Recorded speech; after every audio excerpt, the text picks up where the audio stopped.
अगर आपकी भी शादी हो चुकी है, चाहे आप एक लड़का है चाहे लड़की है, मतलब पति है या पत्नी है, तो इस वीडियो को ध्यान से पूरा देखते रहिएगा। आपकी जिंदगी को लेकर देश के सर्वोच्च न्यायालय सुप्रीम कोर्ट की तरफ से 2 बड़े अहम फैसले सुनाए गए हैं, जो हर एक शादीशुदा पति पत्नी को जानना जरूरी है। देखिए आप पहली बड़ी खबर कि बच्चों को दूसरे पति का सरनेम दे सकती है माँ। सुप्रीम कोर्ट ने कहा कि पिता की मौत के बाद माँ को बच्चों का सरनेम बदलने का पूरा हक है। सुप्रीम कोर्ट ने एक ऐसे ही मामले की सुनवाई करते हुए कहा कि पिता की मौत के बाद माँ ही बच्चे का सब कुछ होती है, यानी कि माँ ही बच्चे का गार्जियन होती है। बच्चे के बायोलॉजिकल पिता की मौत के बाद माँ ही उसकी इकलौती लीगल और नेचुरल गार्जियन है, और इसीलिए उस माँ को ये पूरा अधिकार है, यानी कि उस पत्नी को ये अधिकार है कि वो माँ अपने दूसरे पति का सरनेम अपने बच्चों को दे सकती है। सुप्रीम कोर्ट ने आज एक अहम फैसले पर सुनवाई करते हुए आंध्र प्रदेश हाई कोर्ट का फैसला ये कहते हुए पलट दिया कि अगर पति की मौत के बाद माँ दूसरी शादी करती है तो उसे अपने बच्चों का नया सरनेम तय करने का हक है। दरअसल समझिए पूरा मामला क्या था। सुप्रीम कोर्ट में एक महिला एक याचिका दायर करती है जो आंध्र प्रदेश की है। उनका नाम है अकेला ललिता। ललिता ने साल 2003 में कोंडा बालाजी नाम के एक शख्स से शादी की थी और मार्च 2006 में उनके बेटे के जन्म के 3 महीने बाद ही कोंडा की मौत हो गई। पति की मौत के 1 साल बाद ललिता ने विंग कमांडर अकेला रवि नरसिम्हा शर्मा से दूसरी शादी की। इस शादी से पहले ही रवि नरसिम्हा का एक बच्चा और भी था। ये सभी एक साथ रहते हैं। जिस बच्चे के सरनेम पर यह विवाद पैदा हुआ उसकी उम्र अभी 16 साल और 4 महीने हो चुकी है, क्योंकि मामला साल 2006 का है। इसके बावजूद ललिता के सास ससुर ने बच्चे का सरनेम बदलने पर विवाद खड़ा कर दिया। सास ससुर ने पोते का सरनेम बदलने पर अदालत में केस कर दिया। दादा दादी ने साल 2008 में अभिभावक और वार्ड अधिनियम 1890 की धारा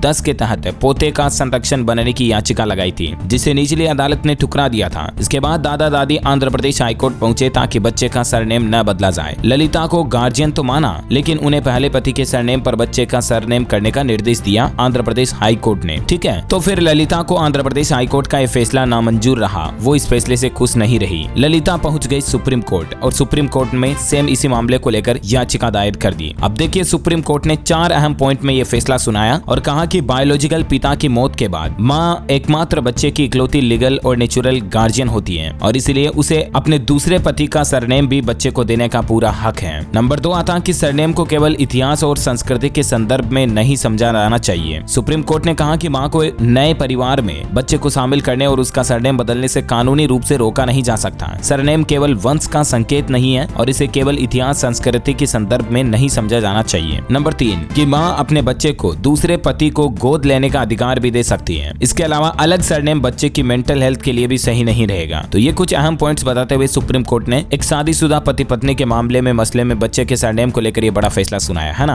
अच्छा, दूसरी बड़ी खबर, बड़ा अपडेट जो आ रहा है वो देखिए आपकी तलाक के बाद गोद लिए बच्चे का क्या होता है। प्रॉपर्टी पर और पैसे पर उसका कानूनी हक है, लेकिन मेंटल टॉर्चर बना सकता है क्रिमिनल। अब आखिर ये क्या मामला है, तो आपको बता दूं देश में बेटियों को गोद लेने वाले लोग अभी बढ़ रहे हैं। सेंट्रल एडॉप्शन रिसोर्स अथॉरिटी ने अपनी वेबसाइट पर एक नया डेटा अपलोड किया है और उसके मुताबिक अप्रैल 2021 और मार्च 2022 के बीच देश में लगभग 3000 बच्चों को गोद लिया गया, जिसमें से 1700 के समथिंग लड़कियां हैं। भारत के लिए ये एक अच्छी खबर है कि लोगों की लड़कियों के प्रति सोच बदल रही है, लेकिन अब कुछ ऐसे मामले भी देखने को मिले हैं जिसमें कपल्स ने बच्चा गोद लिया और बाद में उनका तलाक हो गया। ऐसे में जब रिश्ते टूटते हैं तो बहुत कुछ बदल जाता है, खासकर बच्चे का भविष्य सबसे ज्यादा खतरे में होता है। मतलब कि एक पति पत्नी अगर किसी बच्चे या बच्ची को एडॉप्ट कर दें और अगर उन दोनों ही पति पत्नी के बीच में ही नहीं बनी, उन्हीं का अगर तलाक हो जाए तो ऐसे में बच्चे के भविष्य का क्या होगा। इसी मसले को लेकर ये इंपॉर्टेंट अपडेट आपको जरूर जानना चाहिए। तो सबसे पहले तो यहाँ पर यही बात ध्यान में रखनी चाहिए कि तलाक की स्थिति में पेरेंट्स को बहुत समझदारी से काम लेने की जरूरत है। सबसे पहले तो कभी भी बच्चे को इस बात का एहसास नहीं होने दें कि वह गोद लिया हुआ है। अगर बच्चा 10-12 साल का है तो उसे बता दें कि वह एडॉप्ट किया हुआ है, क्योंकि अगर उसे बाहर से पता चलेगा तो उसकी मानसिक स्थिति पर भी बुरा असर पड़ेगा। और ऐसे मामलों में कोर्ट भी कभी भी कस्टडी का फैसला लेती है तो बच्चे की उम्र देख कर ही लेती है। अगर कपल बच्चे की जिम्मेदारी लेने को तैयार नहीं होते हैं तो कोर्ट उन्हें तलाक भी नहीं देता है। वहीं गोद लिया हुआ बच्चा वापस अनाथ आश्रम को भी नहीं लौटाया जा सकता है। कानून की नजर में गोद लिया हुआ बच्चा लीगल संतान ही माना जाता है। उसका अपने माता पिता की प्रॉपर्टी और पैसे पर पूरा हक होता है। अगर किसी पेरेंट्स की जॉइंट प्रॉपर्टी हो या उनकी जितनी भी सेविंग है उसका हिस्सा बच्चे को ही मिलेगा। घरौंदा संस्था के संस्थापक ओमकार के मुताबिक सरकारी नियमों के अनुसार गोद लिए हुए बच्चे को एडॉप्ट होने के बाद हम 2 साल तक बच्चे की स्थिति का मॉनिटर करते हैं, उसके हालातों पर नजर रखते हैं। कई बार ऐसे भी मामले आते हैं कि गोद लेने के बाद कोई दंपति बच्चे को मारते पीटते हैं या उसे स्कूल नहीं भेजते हैं, तो ऐसे बच्चे को गोद देने वाली संस्था वापस ले लेती है। साथ ही कई बार ऐसे भी केस देखे गए हैं कि गोद लेने वाले बच्चे के साथ दुष्कर्म वगैरह की घटनाएं भी सामने आती होती है, तो इसीलिए वही संस्था बच्चे को उन कपल्स को गोद देती है जिनमें बच्चे और कपल्स के बीच